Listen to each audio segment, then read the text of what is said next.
In pediatrics let's discuss the neonatal resuscitation. So इसमें हम क्या करते हैं कि सबसे पहले असेसमेंट करते हैं बर्थ पे, इवैल्यूएशन करते हैं, देन इनिशियल स्टेप्स को लेते हैं, then bag and mask ventilation करते हैं, एंड उसके बाद क्या करते हैं कि bag and mask ventilation chest compression के बाद साथ करते हैं, एंड नेक्स्ट फिर क्या करते हैं बैग एंड मास्क वेंटिलेशन साथ में चेस्ट कंप्रेशन एंड साथ में मेडिकेशन भी देते हैं।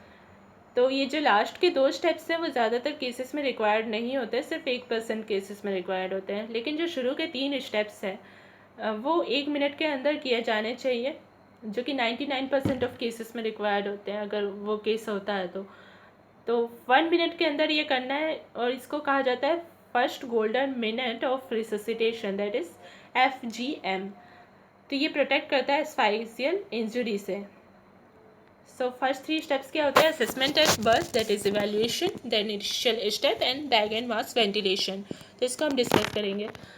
तो टारगेट प्रीडक्टल SpO2 जो है आफ्टर बर्थ 10 मिनट्स के बाद ये लेस देन 95% तक आ जाता है। तो 1 मिनट में ये 65% तक रहता है, ये नॉर्मल होता है। तो इवैल्यूएशन करते हैं हम 3 चीज़ों का, पहले प्री टर्म है कि टर्म है, देन क्राई कर रहा है कि नहीं, यानी कि ब्रीथ कर रहा है कि नहीं, एंड थर्ड टोन कैसी है उसकी, हाइपरटोनिक तो नहीं है। तो अगर इनमें से कोई भी एक प्रेजेंट रहता है तो फिर हमको नियोनेटल रिससिटेशन के लिए जाना होता है। तो टर्म बच्चे को हम ESG से भी कंफर्म कर सकते हैं, LMP से देख सकते हैं, और देख कर भी हम बता सकते हैं। तो ये सारे बेबीज़ में चेक किया जाता है ये तीनों चीज़ जो क्राइटेरियाज है, ताकि हम उसको इमीडिएटली असेस कर सकें। अगर कोई प्रॉब्लम मिलती है इन तीनों में तो फिर रिससिटेशन की ज़रूरत होती है, अदरवाइज़ रूटीन केयर की जाती है। तो अम्बिलिकल कॉर्ड को क्लैम्प किया जाता है, कट किया जाता है।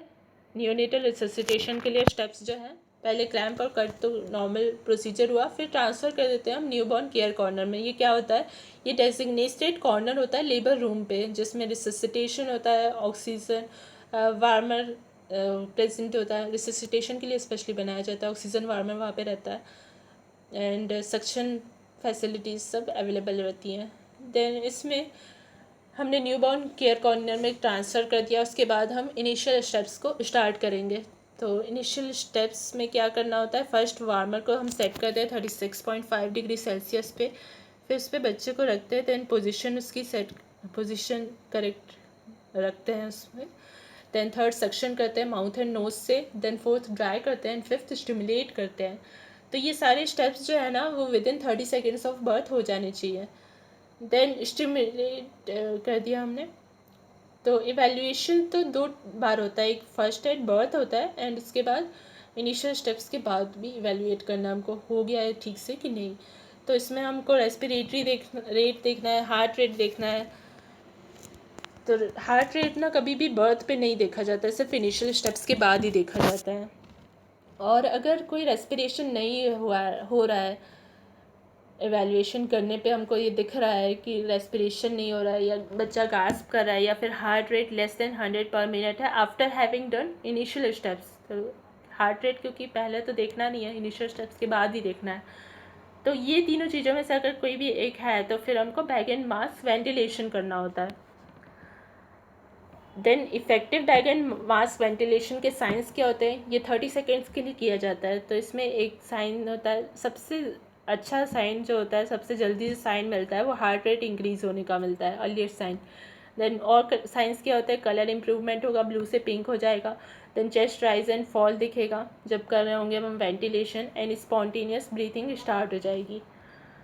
देन प्रिपरेशन क्या किया जाता है रिससिटेशन के लिए? तो वार्मर चाहिए होता है हमको, क्या क्या चीज़ें चाहिए होती है? वार्मर, दूसरा सक्शन एपरेटस जिसमें मशीन और कैथेटर होता है, और इसका प्रेशर होता है 100 centimetre of water, then of H2O।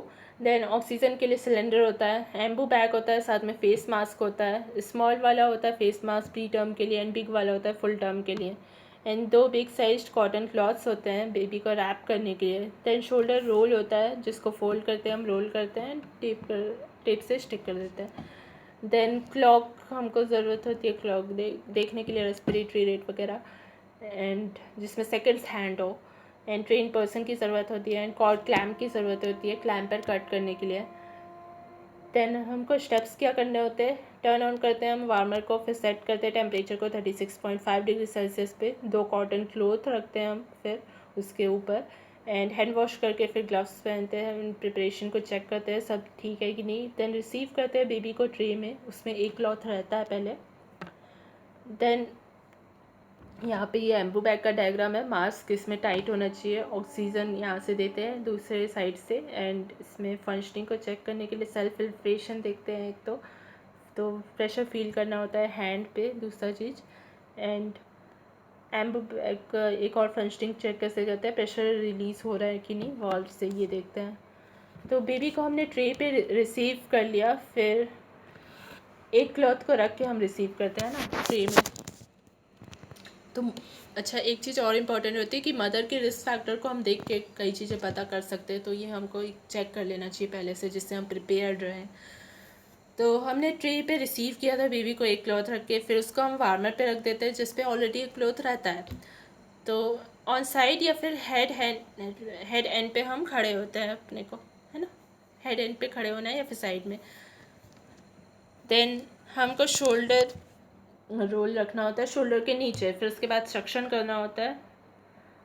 तो सक्शन वाले एपरेटस को पहले से स्टार्ट कर देना, हमको प्रेशर भी चेक कर लेना है। तो सक्शन करते हैं हम, तो कैथेटर को कनेक्ट करते हैं कनेक्टिंग ट्यूब से। तो साइज़ जो उसका होता है 10 फ्रेंच होता है, इसको थिन नहीं लेना है क्योंकि सिक्रेशन को हो सकता है ब्लॉक कर दे। देन पिंच करते हैं हम नेगेटिव प्रेशर को अवॉइड करने के लिए। देन रिमूव करते हैं एंड सलाइन क्लियरेशन करते हैं, लेफ़्ट राइट एंड सेंटर में करते हैं हम माउथ में, एंड 2 फिंगर लाइन तक हम उसको घुसाते हैं, मतलब 5 सेंटीमीटर तक। फिर उसके बाद नोज़ में घुसाते हैं, राइट एंड लेफ्ट में नॉस्ट्रिल में घुसाना होता है, 2 ही सेंटीमीटर तक हमको अंदर डालना होता है, तो 1 लाइन ऑफ फिंगर तक। देन डिस्कार्ड कर देते हैं हम कैथेटर को। फिर ड्राइंग करते हैं, तो ड्राइंग में हेड, चेस्ट और लेग और बैक को सबको ड्राई करते हैं उस क्लॉथ से, एक क्लॉथ से, फिर उस क्लॉथ को डिस्कार्ड कर देते हैं। देन स्टिमुलेट करते हैं, तो स्टिमुलेशन सिर्फ एक ही बार करना होता है। तो इसमें क्या करना होता है, सोल को फ्लिक करना होता है 2 टाइम्स, एंड या फिर रब करना होता है बैक को क्लॉथ से। तो कोई भी एक चीज़ करना है, दोनों चीज़ नहीं करना है। एंड इमिडिएटली उसके बाद हमको देखना होता है कि ब्रीथिंग स्टार्ट हुई है कि नहीं, एंड अगर ब्रीथिंग स्टार्ट नहीं हुई है तो बैग एंड मास्क वेंटिलेशन करना होता है, एंड अगर ब्रीथिंग हो रही है तो फिर हार्ट रेट चेक करते हैं हम 6 सेकेंड के लिए, एंड अगर हार्ट रेट लेस देन 100 पर मिनट है तो फिर हम बैग एंड मास्क वेंटिलेशन पे फिर जाते हैं। तो हार्ट रेट चेक करने के लिए या तो ऑस्कल्टेट करते हैं या तो फिर पाल्पेट करते हैं अम्बिलिकल कॉर्ड को 6 सेकेंड्स के लिए।